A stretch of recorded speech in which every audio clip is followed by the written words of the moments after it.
सर्वप्रथम भारत के संविधान निर्माता बाबा साहब भीमराव अम्बेडकर, डॉक्टर राम मनोहर लोहिया, समाजवादी पार्टी के संस्थापक श्री मुलायम सिंह यादव जी को श्रद्धासुमन अर्पित करते हुए आज इस कार्यक्रम की अध्यक्षता कर रहे समाजवादी पार्टी के विधानसभा अध्यक्ष भाई सियाराम निषाद जी, संचालन कर रहे तारुण ब्लॉक के समाजवादी पार्टी के अध्यक्ष भाई अजीत पटेल जी, हमारे बीच में उपस्थित कांग्रेस पार्टी के वरिष्ठ नेता भाई अशोक सिंह जी, हमारे बीच में उपस्थित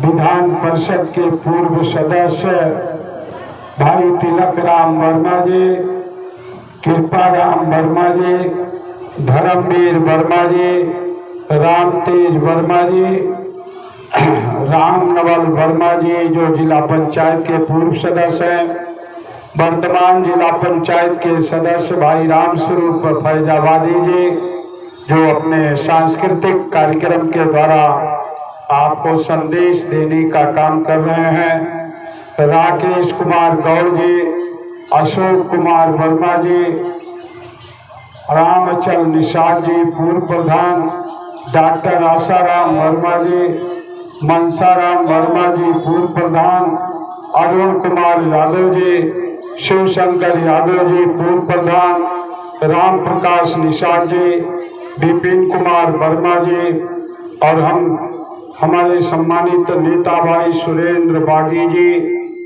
कमलेश यादव जी, खुशीराम पाल जी, प्रेमनाथ चौरसिया जी, ठाकुर प्रसाद प्रजापति जी, रामानंद चौरसिया जी, दीन मोहम्मद जी, हृदय राम वर्मा जी पूर्व प्रधान, श्याम बहादुर चौरसिया जी, झिन्नू निषाद जी, राकेश कुमार यादव जी, राम कुमार चौरसिया जी, श्रीनाथ चौरसिया जी, झिन्नू निषाद जी, यदुनाथ यादव जी सेक्टर प्रभारी, राम प्रताप वर्मा जी, साविर हुसैन जी, रामचरण प्रजापति जी, रामफूल निषाद जी, महर्षि राम श्री राम द्विवेदी जी, जगन्नाथ वर्मा जी, डॉक्टर सिराज अहमद जी, श्री अशोक कुमार चौरसिया जी, राम तिलक मिश्रा जी, अंकित वर्मा जी,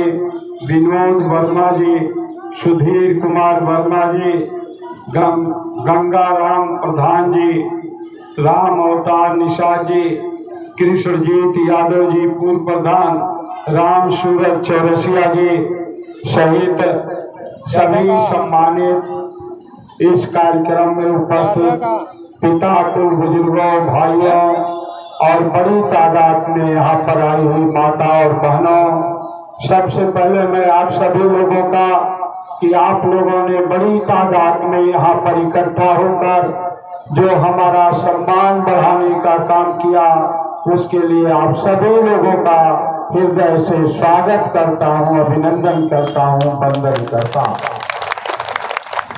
साथियों, मैं आप सभी लोगों से 25 मई को होने वाले चुनाव के लिए वोट की अपील करने आया हूँ। आप सब लोगों के संज्ञान में इस बात है कि ये वोट का अधिकार आजादी के पहले हमें नहीं मिला करता था। पहले इस देश में राजा होते थे तोप और तलवार के बल पर होते थे।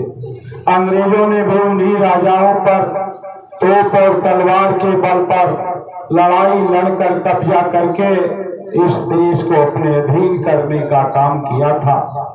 हमारे देश के लोगों ने बहुत संघर्ष किया और लंबे संघर्ष के बाद इस देश को आजादी मिली।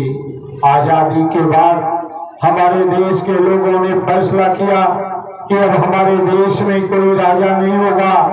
562 रियासतों को मिलाकर भारत देश का गठन किया गया और ये भी निर्णय लिया गया कि अब कोई राजा नहीं होगा, कोई प्रजा नहीं होगा, इस देश की जनता स्वयं राज करने का काम करेगी। और कैसे राज चलेगा, इस बात के लिए संविधान सभा का गठन किया गया और संविधान सभा ने इसके लिए इस देश का एक अच्छा संविधान तैयार किया। संविधान का प्रारूप लिखने के लिए संविधान सभा ने बाबा साहब भीमराव अम्बेडकर को उसके लिए अधिकृत किया, उनको प्रारूप समिति का अध्यक्ष बनाया और उन्होंने काफी परिश्रम करके दुनिया का सबसे बेहतरीन संविधान भारत को देने का काम किया, जिसके कारण हमें वोट का अधिकार मिला, हमें चुनाव लड़ने का अधिकार मिला, हमें हर धर्म हर जाति के लोगों को बराबरी का सम्मान मिला। ये बाबा साहब भीमराव अम्बेडकर के संविधान के बदौलत मिला। हर जात धर्म के लोग पढ़ाई कर सकते हैं, रोजगार कर सकते हैं, जो भी उनके समझ में आवे उस पेशे को अपनाने का काम कर सकते हैं। ये स्वतंत्रता हमें हमारे संविधान ने देने का काम किया और उसी के आधार पर हमारे बीच में उसी वोट के अधिकार के कारण बड़े से बड़े लोग भी आकर हमारे सामने नतमस्तक होते हैं, हमसे वोट की अपील करने का काम करते हैं। आज भारतीय जनता पार्टी जो 10 साल से सरकार में है, इस संविधान को कमजोर बनाया है, लोकतंत्र को कमजोर बनाया है। इस देश की जो संवैधानिक बनाना है और विकसित भारत। आइए बलराम भाई, आइए बलराम मौर्य जी हमारे बीच में आ गए, स्वागत करिए एक बार ताली बजाकर। अब वो नारा दे रहे हैं विकसित भारत बनाने का और उसके लिए समय 23 साल का मांग रहे हैं। ये विकसित भारत 2047 में बनाने का वादा कर रहे हैं। अब 2047 तक हम लोग क्या रहेंगे क्या नहीं रहेंगे कौन जानता है। 2047 तक विकसित भारत बनाने का वादा कर रहे हैं। आप सब लोगों के गांव में यहाँ हमारे बहुत अच्छे तादाद में प्रधानगण भी बैठे हैं। आप सब लोगों को मजबूर किया गया कि विकसित भारत संकल्प यात्रा का कार्यक्रम अपने अपने गांव सभा में कराए कि नहीं कराया? सारे प्रधानों ने कराया और उसके लिए कोई बजट अलग से नहीं दिया गया। उनको अभी कहा गया कि आप पैसा खर्च करो, बाद में निकाल लेना फर्जी बिल लगाकर। इस तरह से प्रधान से हर गांव में विकसित भारत यात्रा का संकल्प यात्रा का कार्यक्रम कराया गया और भाजपा नेताओं को बुलाकर भाषण कराने का काम किया गया। आज मोदी जी के जो सलाहकार है आर्थिक, उन्होंने कहा कि अगर विकसित भारत बनाना है तो हमें संविधान को बदलना पड़ेगा। भारतीय जनता पार्टी के पूर्व मंत्री सांसद श्री अनंत हेगड़े जी ने कहा कि हमें 400 सीटें चाहिए, इसलिए कि जिससे हम संविधान को बदल सके। आपके बगल में श्री लल्लू सिंह जी ने कहा कि हमें 272 में तो बहुमत मिलता है, लेकिन 400 सीटें इसलिए चाहिए कि जिससे हम संविधान बदल सकें। ज्योति मेधा जो राजस्थान की सांसद है, उन्होंने कहा कि हम 400 सीटें यदि पाएंगे तो संविधान को भी बदलेंगे और आरक्षण को भी मिटा देंगे। जो पिछड़ों को और दलितों को आरक्षण मिला है उसको भी मिटाने का भाजपा के नेता वादा कर रहे हैं और भाजपा के बड़े नेता भी मौन साधे हुए, बिना कहे हुए, बिना मिटाए हुए, बिना बदले हुए ही आज भारत के संविधान को इन्होंने कमजोर किया है। इसी चुनाव में आप लोगों ने YouTube पर देखा होगा, एक बनारस का नेता जो चुनाव निर्दल लड़ना चाहता था उसको फार्म नहीं खरीदने दिया। हमारे अम्बेडकर नगर में भी गौर समाज के लोग अपने संगठन के माध्यम से चुनाव लड़ते थे, फार्म खरीदे थे। जब जमा करने गए तो जमा नहीं करने दिया, उनको चुनाव लड़ने से रोकने का काम किया गया। इसी तरह से एक निषाद समाज के साथी जो चुनाव लड़ना चाहते थे निर्दल, उनको भी पुलिस लगाकर रोका गया, फार्म नहीं खरीदने दिया गया। ऐसा हमने इस देश में पहली बार देखा है कि चुनाव लड़ना चाहने वाले को चुनाव न लड़ने दिया जाए जिनकी उम्र 25 साल पूरी होती हो। इसका तात्पर्य है कि हमने संविधान की अनदेखी करने का काम किया।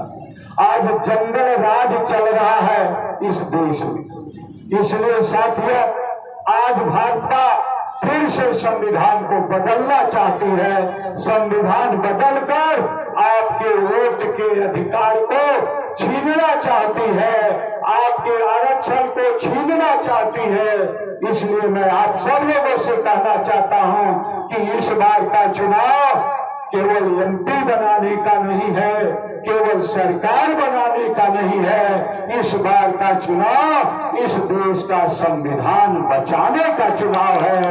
बाबा साहब के संविधान को बचाने का चुनाव, लोकतंत्र को बचाने का चुनाव है। सहमत है भाई आप लोग? संविधान बचना चाहिए, इस पर सहमत है? आपका वोट का अधिकार बना रहे, जितने लोग इसको चाहते हैं जरा हाथ उठाइए। धन्यवाद बहुत बहुत। तो अगर चाहते हैं संविधान बना रहे तो संविधान बदलने वालों को सत्ता से हटाना पड़ेगा, ऐसा मेरा आपसे अपील है।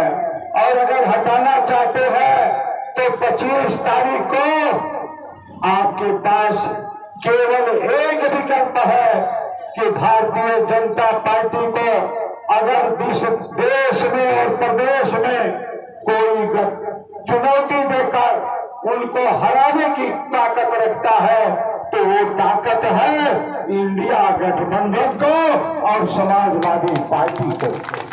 पिछले चुनाव में भी इस लोकसभा सीट की 5 की 5 सीटें हमने जीतने का काम किया था।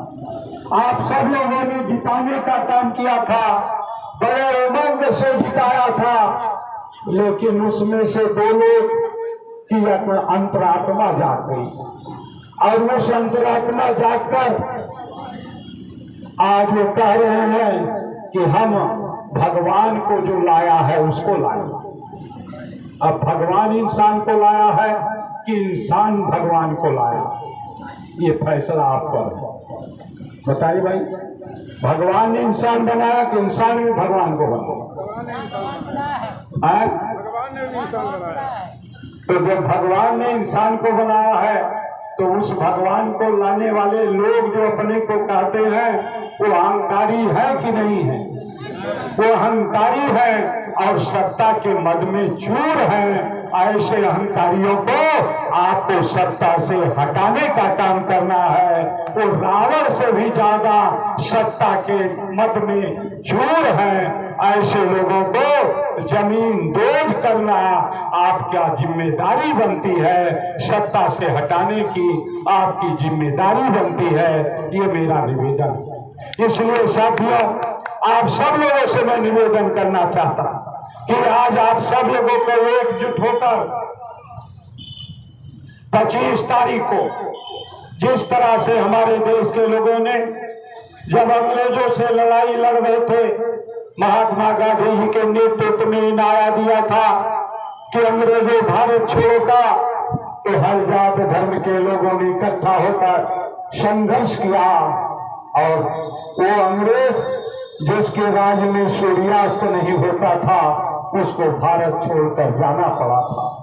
उसी तरह से आज आप सब लोगों से अपील करना चाहता हूं कि आइए एकजुट होकर इस बात का ऐलान कर दीजिए कि हमें बाबा साहब का संविधान बचाने के लिए और जो हमें वोट का अधिकार मिला है, जो सर्वधर्म समभाव का ध्वनि देता है हमारा संविधान, उस संविधान को बचाने के लिए एकजुट होकर नारा दे दीजिए कि इस देश को बचाना है और भाजपा को हटाना है। ऐसा आपसे खेल करना चाहता। सहमत है भाई आप लोग? अगर सहमत हो तो एक बार फिर से हाथ उठाइए। लगता है कुछ समझ में नहीं आ पाया क्या?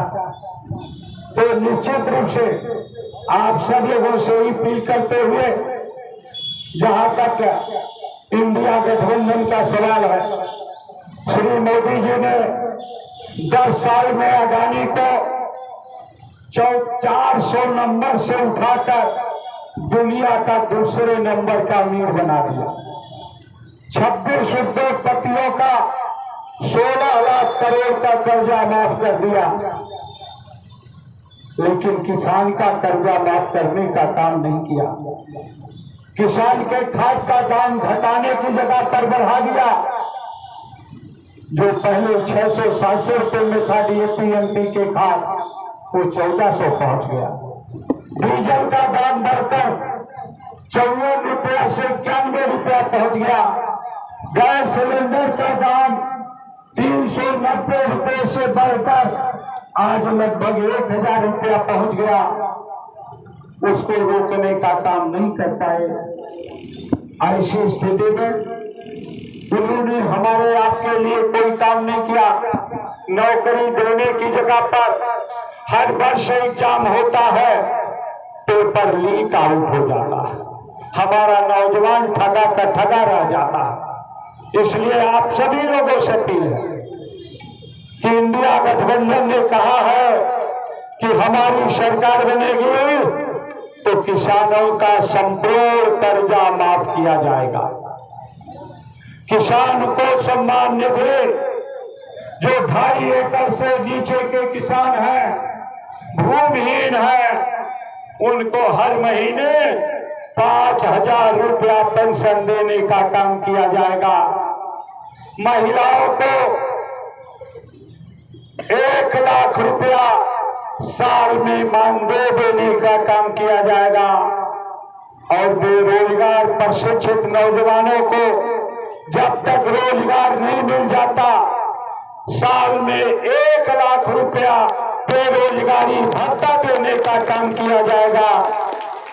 और गरीब हर व्यक्ति को, चाहे वो गरीब हो अमीर हो, 25 लाख रुपए तक का इलाज मुफ्त कराने का गारंटी देने का काम इंडिया गठबंधन ने करने का काम किया है। अगर ये सुविधा आप चाहते और लोकतंत्र को भी बचाना चाहते हो तो आपके सामने एक ही विकल्प है कि 25 तारीख को साइकिल की बटन दबाने का काम करें। ये आपसे अपील करने में आपके बीच में आया। साथियों, जहां तक चुनाव का प्रश्न है, मुझे आदरणीय श्री अखिलेश यादव जी ने इस क्षेत्र से उम्मीदवार बनाया है। मैंने 1980 से राजनीति में पूर्णकालिक रूप से प्रवेश किया। अपनी पढ़ाई पूरी करने के बाद एमएससी एजी की डिग्री हासिल करने के बाद हमने बागपत आंदोलन में गिरफ्तारी से अपनी राजनीति को शुरुआत करने का काम किया। 44 सालों में जनता का प्यार पाकर एक बार एमएलसी और 6 बार एमएलए बनने का मुझे अवसर मिला है। 3 बार मंत्री बनने का अवसर मिला है। आज मैं कटेहरी से आपके बगल में विधायक हूं और हमने हमेशा दिन रात जनता के बीच में रहने का काम किया है। सुबह 9 बजे से लेकर रात 12 बजे तक जनता की समस्याओं को सुनकर उसका निवारण करने का काम किया। इस 44 सालों में बड़ा अवसर मिला, लेकिन मैंने कभी क्षेत्र से बाहर जाकर कोई विदेश भी जाने का काम नहीं किया। हमेशा आप आम जनता के बीच में रहने का काम किया है। मैंने इन 44 सालों में किसी का 1 इंच जमीन भी कब्जा करने का काम नहीं किया।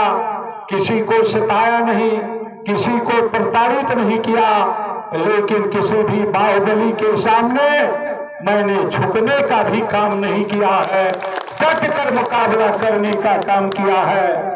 आपके बीच में मैंने राजनीतिक रूप से चौधरी चरण सिंह जी के विचारों को, बाबा साहब भीमराव अम्बेडकर के विचारों पर चलकर समाज के बीच में एक स्थान बनाने का काम किया है। और आज भी मैं अपने को एक कार्यकर्ता मानता हूं, नेता नहीं मानता। कार्यकर्ता के रूप में आपके साथ कंधा से कंधा मिलाकर चलने का मैं संकल्प लेता हूं और आपको विश्वास दिलाना चाहता हूं कि आप अगर अपनी सेवा का अवसर देंगे, मुझे अपना 25 तारीख को साइकिल की बटन दबाकर अपना वकील बनाने का काम करेंगे, तो मैं आपको विश्वास दिलाना चाहता हूं, अवसर आने पर चक्रवृद्धि ब्याज सहित आपको लौटाने का काम करूंगा, आपका सम्मान बढ़ाने का काम करूंगा, क्षेत्र के विकास का काम करूंगा। ऐसा मैं आपको विश्वास दिलाना चाहता हूं। हमारे यहाँ के साथियों ने इस बात का जिक्र किया कि इस गांव के जमीन अस्पताल के नाम पर दर्ज है। हमें जब अवसर मिला था तो साथियों ने छोटा अस्पताल तो छोड़िए, हमने अम्बेडकर नगर में 500 करोड़ रुपए का आलीशान मेडिकल कॉलेज भी बनाने का काम किया है। अगर अवसर आप देंगे तो निश्चित रूप से जो डिमांड यहाँ के लोगों ने किया है, मैं आपको विश्वास दिलाना चाहता हूं, उसको तो पूरा ही किया जाएगा। और इस लोकसभा क्षेत्र में एक एम्स की भी स्थापना करके लोगों को निःशुल्क इलाज की सुविधा देने का भी काम किया जाएगा। ऐसा मैं आपको विश्वास दिलाना चाहता हूं। इन्हीं शब्दों के साथ आप सब लोगों से ये भी अपील करना चाहता हूं कि 18 तारीख को समाजवादी पार्टी के राष्ट्रीय अध्यक्ष श्री अखिलेश यादव जी हमारे बीच में आ रहे हैं। शिव बाबा जो अकबरपुर से के बीच में यहाँ से कोई ज्यादा दूर नहीं है, तारापुर से ज्यादा 25 से 30 किलोमीटर की दूरी पर है।